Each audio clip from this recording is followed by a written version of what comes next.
Rosalie, ano ba yung mga prosesong ginagawa sa pre-trial?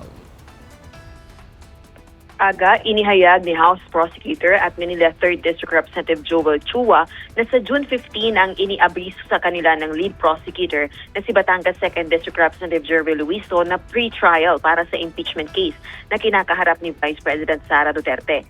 Sa pre-trial, sinasagawa ang marking ng mga ebidensya at patukoy kung ilang testigo ang ihaharap sa gagawing paglilitis sa vice-presidente.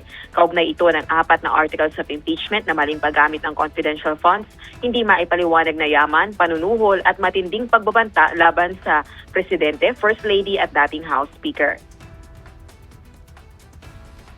Dahil sa pre-trial, diyan gagawin yung mga stipulation of facts, diyan gagawin yung marking of evidence, diyan gagawin yung kung ilang mga testigo ang ihaharap. But kasi hindi pa namin alam kung ito ay gagawing formal or informal dahil normally sa mga ibang korte, ginagawa lamang ito before the clerk of court yung mga marking of evidence. Dagdag pa ng mambabatas, layo ng pre-trial na mapaigsi ang gagawing paglilitis o pagdinig sa kaso.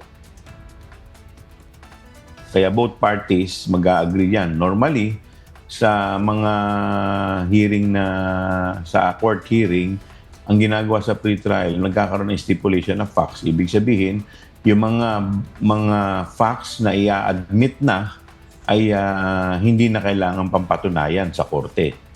So, like for example, siguro yung present position ng ating Vice President as Vice President. So, hindi mo na kailangan pampatunayan yan sa korte. Yung mga ganitong bagay. So, para mabawasan at yung mga dapat ipresenta sa korte. Samantala, ayon sa mambabatas, patuloy ang screening process sa private prosecutors na makatutulong sa House Prosecution Panel. Sa kasalukuyan, ang veteran litigator na si Attorney Lorna Capunan pa lamang ang inihayag na private prosecutor na tumutulong sa House Prosecution Team.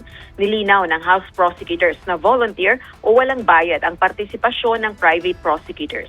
Balik sa'yo, Aga. Maraming salamat, Rosalie Co.